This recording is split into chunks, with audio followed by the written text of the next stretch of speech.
Segundo, seja bem-vindo então à segunda parte da nossa aulinha de história, que eu dividi para ficar mais tranquilinho.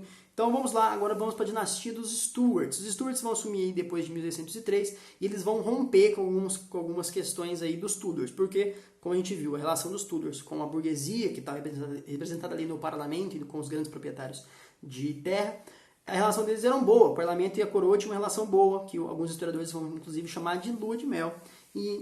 Pois é, então, com isso, o que vai acontecer? Que vai abalar a relação dos Stuarts aí com o parlamento. Bom, os Stuarts vai ter como primeiro dos seus reis aí o Jaime I, o Jaime I, ele vai começar a criar impostos. Ele vai começar a criar impostos, vai tentar aumentar os ganhos da coroa, ele quer aumentar a rendição das coroas, então ele começa a criar imposto do chão, lembra que foi da função do parlamento de estar de olho nos impostos? Então, começa a ter um problema aí. Só que ele vai fazer uma coisa que vai cutucar justamente a burguesia que nós estamos estudando aqui. Ele vai chamar a burguesia e vai falar, vocês têm que fazer empréstimo para a coroa agora. Fazer empréstimo para a coroa, pois é, agora eles estavam querendo tirar dinheiro da burguesia, quer queira, quer não, fazer eles perder dinheiro dando empréstimo para o governo. Você acha que o governo ia pagar? Pelo amor de Deus, era basicamente dar dinheiro para o governo. Então aí tem o problema, vocês já viram onde está o problema, né? Mexeu com a burguesia e quem eram os maiores representantes do parlamento? A burguesia e os grandes proprietários de terra.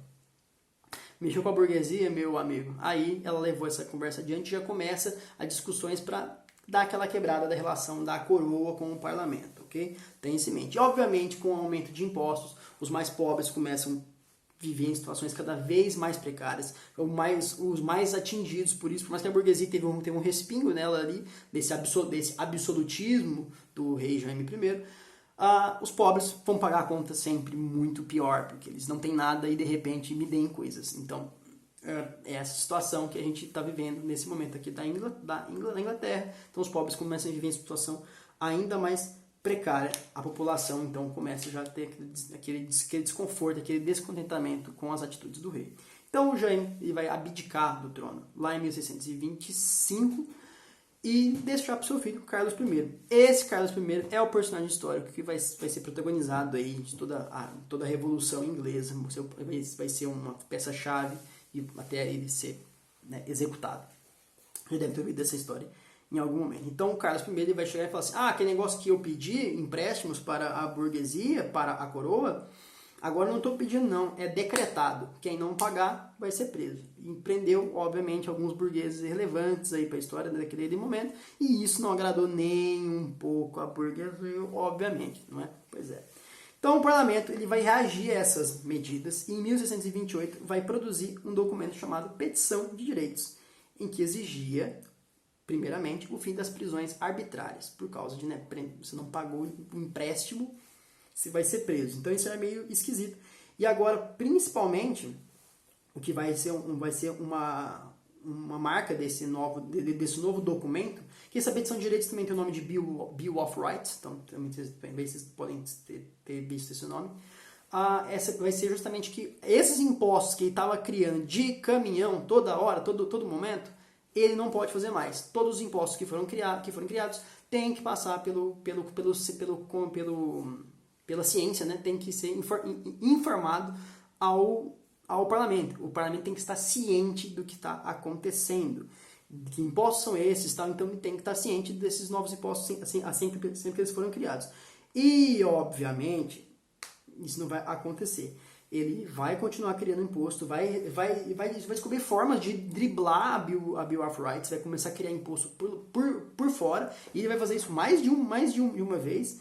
E, obviamente, ele não vai parar com as prisões arbitrárias, ele vai quebrar a petição de direitos. Acontece que ele não quer saber, porque essa questão da representatividade do parlamento, o parlamento tem alguma voz, o parlamento tem algum tipo de resposta ao rei, não agradava o Carlos I de forma alguma. Inclusive, essas discussões que começavam a acontecer desde o Jaime I, da burguesia falando, esse cara aí, não tenho confiança. Então começa a ter uma desconfiança a essa parte da coroa, começa a ter uma desconfiança com essa administração do palácio, e o rei já estava sabendo que isso estava acontecendo, que estava acontecendo essas discussões, certo? Então, com isso, ele chega no ano seguinte e dissolve o parlamento, numa tentativa de retomar o poder absolutista para si, de uma vez por todas novamente, e novamente centralizar o poder, tirar o parlamento da jogada e centralizar o poder. Lembrando novamente que o parlamento, para a gente pensar em algo tão importante na nossa cabeça hoje, o parlamento nesse momento não era obrigatório, não era determinante, não era aquela coisa absurda. O parlamento ele era convocado se o rei quisesse.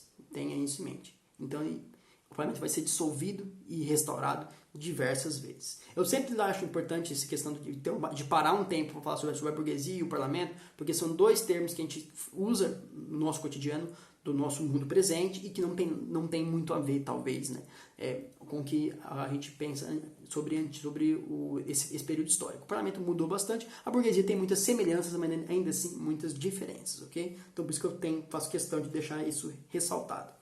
Então, com isso, assim que ele dissolve o parlamento, e os parlamentos são obrigados a voltar para suas casas, todo mundo volta, e um proprietário de terras muito relevante aí para essas informações, chamado Oliver Cromwell, que é o cara que vai organizar a revolução, que vai abalar e executar o Carlos I.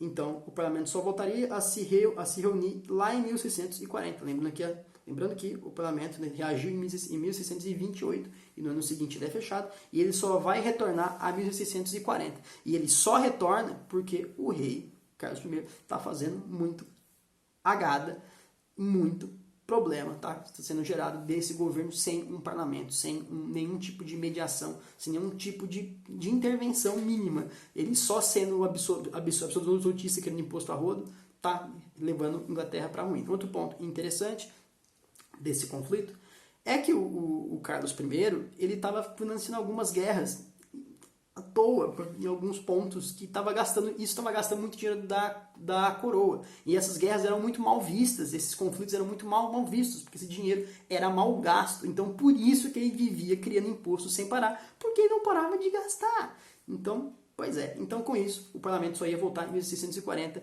Mas isso, meus amigos, é uma outra história. Então, mesmo partindo em duas partes, ficou 2 partes de vídeo ainda, para uma aula, e a gente retoma e finaliza essas revoluções burguesas na nossa próxima aulinha na sexta-feira. Ok, pessoal? Espero que vocês tenham gostado, espero que tenham entendido porque que eu parei e ressaltei a importância. Me dizem se vocês gostaram desse formato que eu adotei nesse vídeo, que eu posso fazer isso com mais frequência. Afinal, estamos experimentando um punhado de coisa aqui, né? Estamos testando diversas coisas. Quero saber o feedback de vocês, tá bom, pessoal? Então, espero que tenham gostado e até a nossa próxima aulinha. E tchau!